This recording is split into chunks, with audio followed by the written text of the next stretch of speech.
Leader of the ডেলিগেশনের নামটা পেয়েছি। ওনার নাম হচ্ছে আইভার্স ইজাপস। উনি member of the EU parliament. He will lead the EU delegation mission, যেটা অবজারভেশন মিশন, যেটা বাংলাদেশে আসবেন। আর শুধুমাত্র এই নামটাই পেয়েছি, বাকি যে স্কেডিউল ওটা পরবর্তীতে জানাবেন বলেছেন। যে শুধুমাত্র লিডারের কথাটা আমরা জানতে পেরেছি।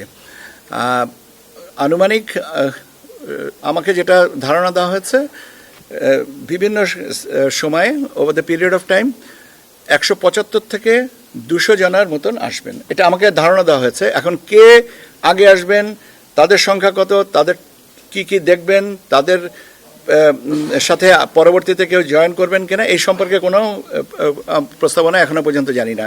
শুধুমাত্র এই নামটাকেও আমি পেয়েছি। আর আমাকে ধারণা দেওয়া হয়েছিল যে 175 থেকে 200 জনা পর্যবেক্ষক আসবেন।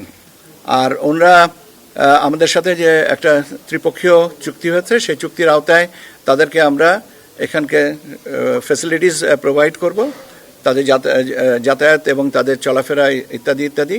আমরা শুধু একটা জিনিসই অনুরোধ করেছি, যে সেটা হচ্ছে যে লোকাল প্রোটোকল কিছু কিছু ক্ষেত্রে মানতে হয়। যেমন আপনার বিশেষ করে পার্বত্য চট্টগ্রামে সে লোকাল প্রোটোকল মানতে হবে। তার মানে ওনারা ইউজুয়ালি মুভ করেন ইন পেয়ার্স, তো কিন্তু সেটা করবেন। কিন্তু আমরা বলেছি যে লোকাল প্রোটোকল যদি প্রয়োজনীয় হয় তাহলে লোকাল প্রোটোকল অনুযায়ী করতে হবে। আর ওনারা কিছু ওনাদের ইকুইপমেন্ট অ্যাক্সেসরিজ এখানে নিয়ে আসবেন, সেগুলো ফেরত নিয়ে যাবেন। সেরকম একটা ডিক্লারেশন হয়তো আসার সময় ওনারা দিয়ে যাবেন, অথবা আমাদেরকে দিয়ে যাবেন। এটা দিস ইজ অ্যান অ্যারেঞ্জমেন্ট। আর হচ্ছে আপনার ওনারা আমাদের যে লোকাল যে অবজারভেশন, আমাদের যে নীতিমালা আছে ফরেন অবজারভেশন, সেগুলো ওনারা মানবেন। সেটা সম্পর্কেও ওনাদের এগ্রিমেন্টে ওই প্রভিশনগুলো আছে। সো এইটুকুই আমি আপনাদেরকে আমি এই জিনিসগুলো আমি একটু বললাম তো, যে বাকিটুকু আমাদের কোনো কিছু এখনো বলা হয়নি। কোন কোন খতে খরচ, কতগুলো গাড়ি দিতে হবে বা না দিতে হবে, এই সম্পর্কে তো এখনো পর্যন্ত কোনো কিছু নেই। আমরা একটা অনুরোধ করেছি যে আপনাদের ডেলিগেশন আসেন, এবং তারই ধারাবাহিকতায় অ্যাডমিনিস্ট্রেটিভ অ্যারেঞ্জমেন্টটা। চুক্তিটা হয়েছে গত লাস্ট ওয়ার্কিং ডেতে, কিন্তু আমরা এটাকে আপনাদেরকে জানাইনি। তার কারণ হচ্ছে যে আমাদের এখানে চুক্তি হওয়ার পরে এই চুক্তির অ্যাপ্রুভালটা লাগবে বেলজিয়ামে, ব্রাসেলসে। অ্যাপ্রুভালের সাথে সাথে যখন আমাদেরকে জানিয়েছেন, আমরা তাৎক্ষণিকভাবে আপনাদেরকে এসে জানছি। কারণ এটা ব্যাপার হচ্ছে যে আমরা একটা চুক্তি করলাম, কিন্তু এটা সাবজেক্ট টু আবার অ্যাপ্রুভাল অফ দ্য ব্রাসেলস, ওনাদের হেডকোয়ার্টারে। আমাদেরকে সেজন্য বলেছিলেন যে আমরা সাইন করে গেলাম, সাথে সাথে পাঠিয়ে দেবো।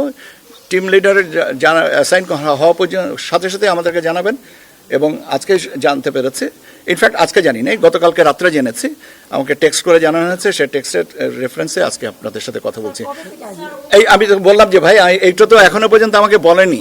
আমাকে বললে আমরা যেমন জানার সাথে সাথে আপনাদেরকে বলছি, ভাই আমরা জানিয়ে দেবো আপনাদেরকে কয়জন আসবেন, তাদের কি টার্মস অফ রেফারেন্সে আসবেন, তাদের লোকাল অ্যাডমিনিস্ট্রেটিভ অ্যারেঞ্জমেন্টটা কী হবে, হসপিটালিটিটা কী হবে।